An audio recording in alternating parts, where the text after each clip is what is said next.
সবই আমার জন্যে। আসলে সব দোষী আমার। সব এখানে শেষ নয় মিস্টার ব্যানার্জি। এরপরও আমার দিদিকে আপনারা কলঙ্কিনী বানিয়ে রাস্তায় ফেলে দিয়েছেন। আপনারা জানি তো ভুল করেছি, অপরাধ করেছি আমি। ওসব কোনোটাই আমি বিশ্বাস করি না। সেদিন তো করেছিলেন। সেদিনকে যদি ভুলটা না করতেন তাহলে হয়তো দিদি বাড়ি থেকে বেরিয়ে যেত না, আর বেরিয়ে যাওয়ার পর অত বড় একটা অ্যাক্সিডেন্টও হতো না। অ্যাক্সিডেন্ট হওয়ার পর হয়তো মারাই যেত। সত্যি সত্যি যদি মারা যেত তাহলে কি জবাব দিতেন আপনি? এরকম একটা মানুষের মৃত্যুর জন্য আপনি দায়ী হতেন, কোনো জবাব দিতে পারতেন আপনি? বলুন। ডাক্তারবাবু, আপনি আমার মামুনিকে বাঁচিয়েছেন। আপনার কাছে আমরা সারা জীবন কৃতজ্ঞ থাকব। তবুও আপনাকে একটা কথা বলি, এই যে মানুষটাকে আপনি এত কথা বলছেন, সেই মানুষটা নিজে কতটা কষ্টে আছে সেটা আমরা জানি। আমরা যারা এই মানুষটাকে রোজ দেখছি তারা জানি এই কষ্টটা বাবার কাছে মৃত্যু যন্ত্রণার সমান। তাই জন্য আপনার কাছে অনুরোধ করছি, আপনি বাবাকে এইভাবে বলবেন না। আমার দিদি যদি মাঝখানে না থাকতো আর আমার দিদিকে নিয়ে যদি কোনো কথা না হতো তাহলে আমি কিছুই বলতাম না। মিস্টার ব্যানার্জি, আপনি বলছেন আপনার স্ত্রীকে ফিরিয়ে দিতে। প্রথম কথা আমায় জানতে হবে উনি কি আপনার স্ত্রী? আমি যত জানি উনি আপনার কেউ নয়।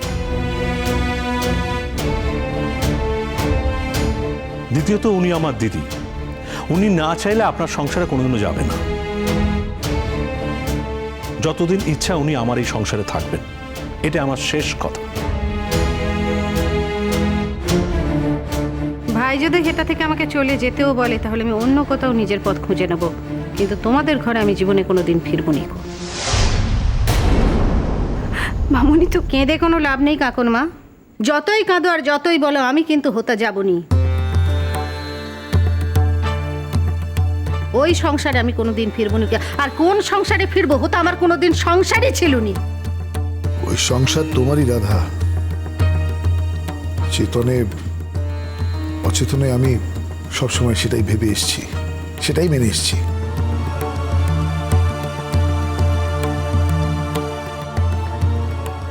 যাদের তুমি পারমিশন করেছো, অ্যালাউ করেছো, যাদের তুমি অনুমতি দিয়েছো, একমাত্র তারাই ঢুকতে পেরেছে সেই সংসারে। তুমি না চাইলে কেউ আসতে পারতো না ওই সংসারে। ফিরে চলো রাধা, নিজের সংসারে ফিরে চলো। আর কত স্তোক দেবে গো বরজ্য মশাই? আর কত স্তোক বাকি দেবে? সারা জীবন ধরে শুধু স্তোক বাকি দিয়ে কাটতে দিলে।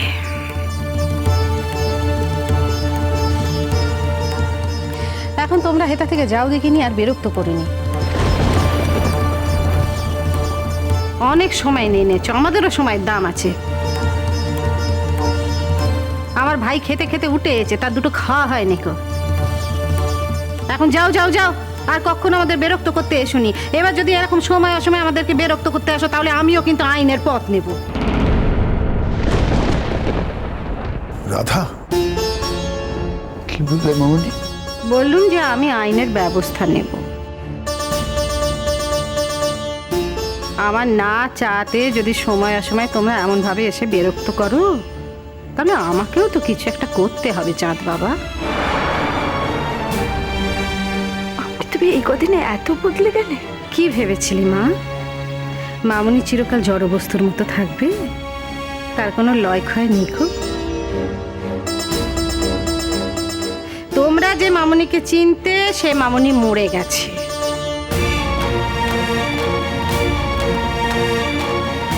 এ হলো গিয়ে নতুন মানুষ, বুঝেছ? যা, সকলকে নিয়ে ঘরে ফিরে যা। যা।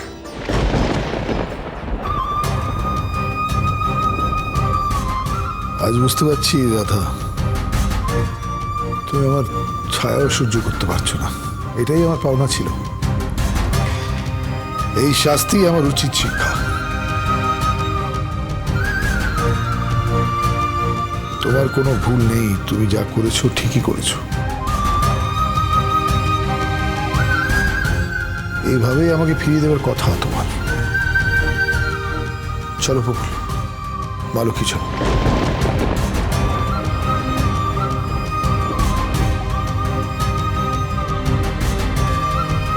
প্রফুল চলো। শোনো মামুনি, একদিন কিন্তু তোমাকে আমাদের বাড়িতে যেতেই হবে। আর আজ তুমি যাচ্ছ না বলে সেদিন কিন্তু তোমার হাত থেকে অনেক কিছু বেরিয়ে যাবে। তার জন্য তুমি নিজেকে ক্ষমা করতে পারবে তো?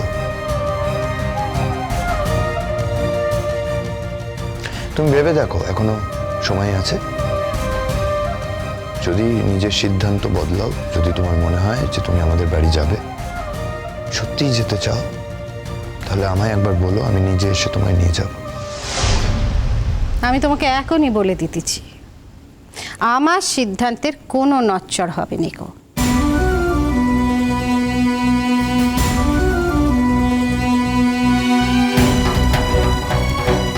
যাও, বাড়ি যাও।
অনেক রাত হলো তো।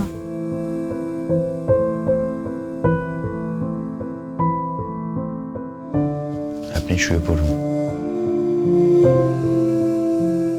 আপনি শোবেন না? আমাকে নিয়ে তো মাথা ঘামাতে হবে না, বললাম তো আপনি শুয়ে পড়ুন।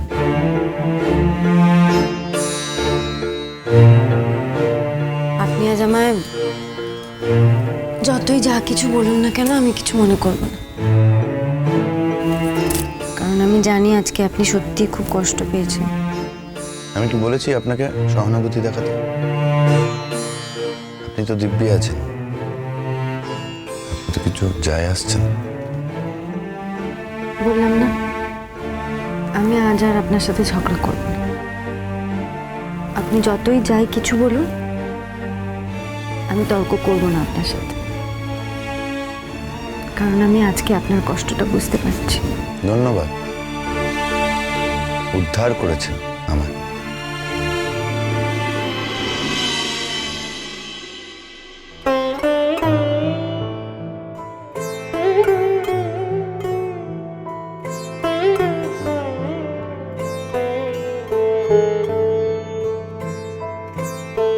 কি হচ্ছে?